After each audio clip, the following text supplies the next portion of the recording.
Je m'appelle Charlotte et j'habite à Lessive, près de Rochefort. Et je travaille le cuir, donc je fais de la maroquinerie. Je travaille le tissu aussi, mais c'est vraiment la maroquinerie qui me plaît le plus à travailler. C'est une matière que j'aime bien travailler. J'ai commencé par me faire des sacs en tissu et puis j'ai voulu faire des sacs beaucoup plus solides. Donc je suis passée au cuir pour avoir quelque chose de plus durable dans le temps. Un de mes premiers sacs que j'ai fait, c'est celui-ci, qui fait déjà peut-être 10 ans, il tient encore super bien.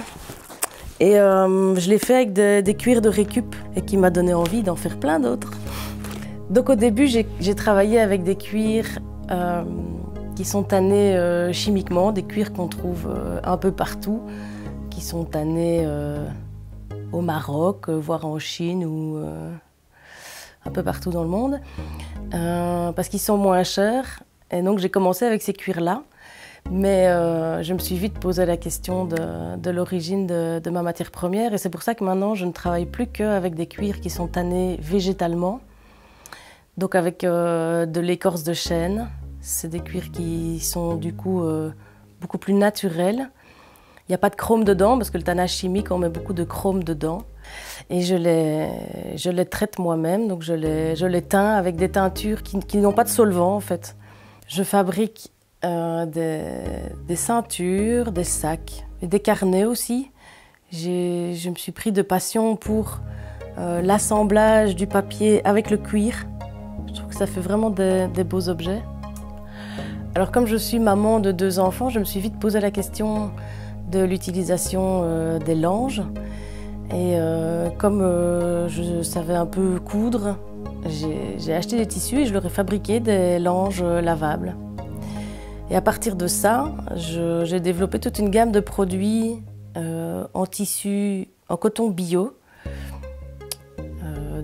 d'hygiène féminine lavable. Par exemple, je fais des serviettes hygiéniques lavables, des cotons à démaquiller, des emballages alimentaires écologiques, certains l'appellent des wraps, et qui permet de conserver les aliments un peu pour éviter d'utiliser du film plastique.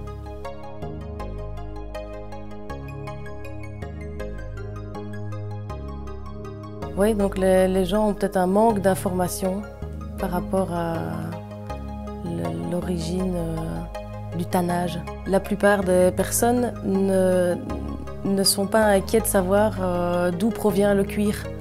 Et quand je dis « ah, c'est du tannage végétal », parce que le tannage chimique, il y a du chrome, certaines personnes sont allergiques, et puis c'est quand même un élément qui est fort nocif pour l'environnement.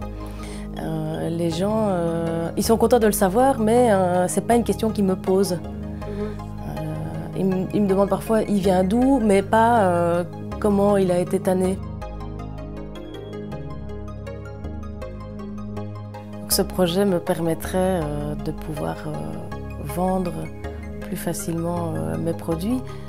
Je ne serai plus obligée de faire des marchés artisanaux trop souvent et de me concentrer un peu plus sur mon travail. Ça me ferait plaisir de montrer aux Rochefortois qu'il y a de l'artisanat à Rochefort, qu'il y a du savoir-faire dans plein de domaines.